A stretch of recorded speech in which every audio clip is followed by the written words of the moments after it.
Hi guys, welcome back to நம்ம channel. Video பிடிச்சிருந்தா ஒரு லைக் பண்ணிட்டு வீடியோ பாருங்க, அப்பதான் வீடியோ போடுறதுக்கு மோட்டிவேஷனா இருக்கும். சரி, வாங்க வீடியோக்குள்ள போலாம். சீன் ஸ்டார்ட் ஆகுது மிஸ்டி மவுண்டன்ஸ்ல. அங்கே ஒண்ணா எல்லா பீஸ்ட்ஸும் இவால்வ் ஆக ஆரம்பிச்சாங்க. வரப்போற தேர்ட் ஸ்பிரிச்சுவல் டைட அவங்க அப்சர்வ் பண்ணிட்டு இருந்தாங்க. இந்த ஸ்பிரிச்சுவல் டைட்ல இருந்து முதல்ல டிராகன்ஸ் இவால்வ் ஆனாங்க. Especially ice dragon and thunder dragon spiritual tide observe பண்ணி இப்போ இன்னும் பவர்ஃபுல்லா தெரிய ஆரம்பிச்சாங்க. அவங்களோட எலிமெண்டல் அட்ரிபியூட்ஸ இப்போ அவங்க கூடவே கேரி பண்ணிட்டு இருந்தாங்க. அதே மாதிரி ஒயிட் டைகரும் நல்லாவே இவால்வ் ஆகிட்டு இருந்துச்சு. அது வீஸ்ட்லி ஸ்பிரிட்ஸ பொசஸ் பண்ண முடிஞ்சிச்சு. அது கொஞ்சம் கீ எனர்ஜி மாதிரி தான் இருந்துச்சு. எல்லா பீஸ்ட்ஸும் நல்ல இவால்வ் ஆகிட்டு இருந்தாலும் ஜியூவோட கவனம் ஒரே ஒரு பீஸ்ட் மேல தான் இருந்துச்சு. அதுதான் கோல்டன் மங்கி. இந்த மங்கி இந்த டைம் ஸ்பார்க்கிள் ஆகிட்டு இருந்துச்சு. ஸ்டார்ஸோட எனர்ஜிய அது பொசஸ் பண்ற மாதிரி. மேபி அது ஃபியூச்சர்ல மங்கி கிங்கா மாறலாம். அத பத்தி ஜியூ அவனோட வேர்ல்டுல நிறைய படிச்சிருந்தான். அத பத்தி லெஜெண்ட்ஸ்லாம் இருந்துச்சு. ஸ்பிரிச்சுவல் டைட் வர்றது இது வெறும் பிகினிங் தான். இன்னும் நிறைய நடக்க இருந்துச்சு. நிறைய பீஸ்ட்ஸ் இவால்வ் ஆக வேண்டி இருந்துச்சு. சீன் ஷிஃப்ட் ஆகுது சீ சர்ஃபேஸுக்கு. அங்க சீக்குள்ள இருந்து ஒரு அன்னோன் திங் வெளியே வருது. பாக்குறதுக்கு அது ஒரு ஐ மாதிரி இருந்துச்சு. அது ஒரு டேஞ்சரஸ் ஓரா ரிலீஸ் பண்ணிட்டு இருந்துச்சு. ரொம்ப ஃபியர்ஃபுல்லா இருந்துச்சு. இது வேற எதுவும் இல்ல, டார்க்னஸ் தான். இப்போதைக்கு அது ஒரு சென்ட்ரி லெவல்ல இனிஷியல் ஸ்டேஜ்ல இருந்துச்சு. அதுகிட்ட ஸ்பிரிச்சுவல் எனர்ஜி சுத்தமா இல்ல. 0 எவால்யூஷன் பாயிண்ட்ஸ் தான். இருந்தாலும் அது ஏதோ சினிஸ்டர் பிளான் பண்ணிடுச்சு. ரொம்ப நாளுக்கு அப்புறம் நான் ஃப்ரீயா இருக்கேன். 1000 வருஷமா அந்த சீக்குள்ள சில்லுன்னு இருக்கிற கோல்டுல அடைஞ்சு போரடிச்சு போச்சு. இப்போ உலகத்தை பாக்குற டைம் வந்தாச்சு. உலகத்தை மாத்துற டைம் வந்தாச்சு. பட் இப்போதைக்கு நான் ரொம்ப வீக்கா இருக்கேன். எனக்கு கொஞ்சம் எவல்யூஷன் பாயிண்ட்ஸ் வேணும். அது எனக்கு எங்க கிடைக்கும்னு எனக்கு நல்லா தெரியும் அப்படின்னு டார்க்னஸ் சொல்லுது. டார்க்னஸ் ஸ்ட்ரெயிட்டா அதோட டார்கெட்டை நோக்கி நகர ஆரம்பிக்குது. டார்க்னஸோட ஃபர்ஸ்ட் டார்கெட் ஒரு ஷிப் இருந்துச்சு. அது பேட்லக்கா அதே சைடு போயிட்டு இருந்துச்சு. டார்க்னஸ் அந்த ஷிப்பை ரீச் ஆகி எல்லாரையும் கில் பண்ணிடுது. அவங்களோட எனர்ஜியை ட்ரெயின் பண்ணி அவங்களோட ஹெல்த்தி பாடியை ட்ரை பண்ணிடுது. இப்போ டார்க்னஸ் ஹியூமன் ஃபார்ம் எடுத்துச்சு. 1000க்கும் அதிகமான எவால்யூஷன் பாயிண்ட்ஸை கெயின் பண்ணி அது ஃபர்ஸ்ட் டிரான்ஸார்டரை ரீச் பண்ணிடுச்சு. பட் இவ்ளோல அதுக்கு என்ன ஆக போகுது? அதுக்கு இன்னும் ஸ்பிரிச்சுவல் எனர்ஜி வேணும். அதுக்காக அது எல்லாரையும் கில் பண்ண ஆசைப்பட்டுச்சு. ஒரு மாஸ்கர் பண்ண நினைச்சுச்சு. அப்போ டார்க்னஸ்க்கு ஏதோ ஃபீல் ஆகுது. அது சீயோட டெப்த்ல இருந்து வந்துச்சு. உடனே டார்க்னஸ் அதை நோக்கி போகுது. இங்க நமக்கு தெரிய வருது சீயோட டெப்த்ல ஒரு மியூட்டன் காட்ஜில்லா எங்கோ போயிட்டு இருந்துச்சு. ஆக்சுவலி இதுதான் அந்த காட்ஜில்லா. இத ஹியூமன்ஸ் தான் மேக் பண்ணாங்க. சிந்தட்டிக் மெட்டீரியல்ஸ்ல அதை கிரியேட் பண்ணாங்க.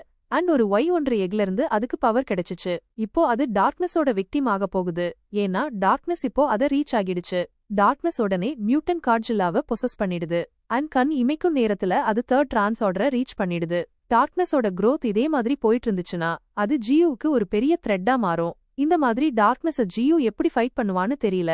மியூட்டன் காட்ஜில்லாவை பொசஸ் பண்ணியும் டார்க்னஸ் ஹாப்பியா இல்ல. அதுக்கு இன்னும் நிறைய வேணும் இருந்துச்சு. அதனால அது அதோட நெக்ஸ்ட் டார்கெட்டை நோக்கி போகுது. அது அதோட ஓல்ட் ரெகக்னைஸ்டு ஒன் தான். காட்சி ஷிஃப்ட் ஆகுது ஆஸ்திரேலியாவுக்கு. அங்க கங்காரு பீஸ்ட் ஆஸ்திரேலியாவை காட் பண்ணிட்டு இருந்துச்சு. அண்ட் அதுவும் ஸ்பிரிச்சுவல் டைடுக்காக வெயிட் பண்ணிட்டு இருந்துச்சு. அது சீக்கிரம் அங்க ரீச் ஆக போகுது.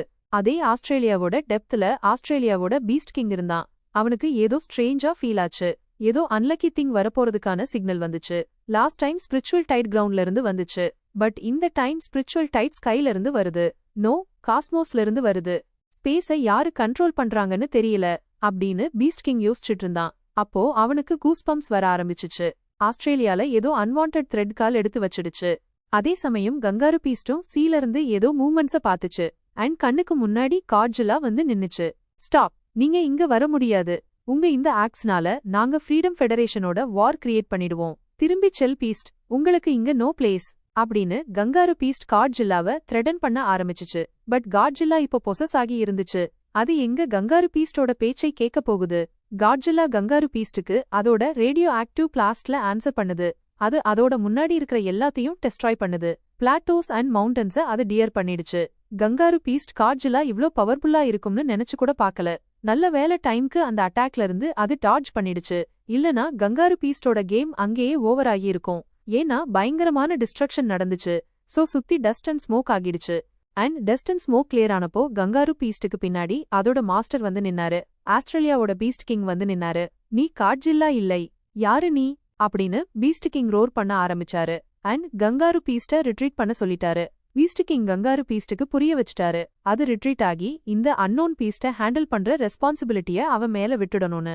பட் டார்க்னஸ் பீஸ்ட் கிங்கோட கொஸ்டின்ஸ்க்கு ஆன்சர் பண்ணுமா? அப்சல்யூட்லி இல்லை. காட்ஜில்லா ஃபார்ம்ல இருந்த டார்க்னஸ் மறுபடியும் ரேடியோ ஆக்டிவ் பிளாஸ்ட் பண்ணுது. பீஸ்ட் கிங்க கில் பண்றதுக்கு அது எல்லா பாசிபிள் ட்ரைஸையும் பண்ணுது. பட் பீஸ்ட் கிங்கும் ஒரு வீக் பிளேயர் இல்லை. அவன் அவ்வளவு சீக்கிரம் கிவ் அப் பண்றவனும் இல்லை. காட்ஜில்லாவோட பிளாஸ்ட பீஸ்ட் கிங் அவனோட டென்டகிள்ஸால ஸ்டாப் பண்ணிட்டாரு. அது மட்டும் இல்லாம அவனோட நிறைய டென்டகிள்ஸால காட்ஜில்லாவை கிராஃப் பண்ணவும் ஆரம்பிச்சாரு. பீஸ்ட் கிங் அத்துடன் நிக்கலை. பீஸ்ட் கிங்கோட டென்டகிள்ஸ் ஆசிட் ப்ரொடியூஸ் பண்ண முடியும். அண்ட் ஃபைன் பண்ணப்பட்ட காட்ஜில்லா மேல அவர் ஆசிட் தெளிக்கவும் ஸ்டார்ட் பண்ணிட்டாரு. காட்ஜில்லாவை ஃபுல்லா அவரோட ஸ்லைம் ஆசிட்ல கவர் பண்ணிட்டாரு. இங்க வேற எந்த பீஸ்டா இருந்தாலும் அங்கேயே எரிஞ்சு சாம்பலாகி இருக்கும். பட் இது காட்ஜில்லா ஃபார்ம்ல டார்க்னஸே இருந்துச்சு. இது எப்படி இவ்ளோ சீக்கிரம் எண்ட் ஆகும்? ஆசிட்ல கவர் ஆகி இருந்த காட்ஜில்லா ஷைன் பண்ண ஆரம்பிச்சுச்சு. அத சுத்தி ரேடியோ ஆக்டிவ் பிளாஸ்ட்ஸ் வெளியே வர ஆரம்பிச்சுச்சு. அண்ட் இதோட காட்ஜில்லா அதோட ஸ்லைம் பிரிசன்ல இருந்து ஃப்ரீ ஆகிடுச்சு.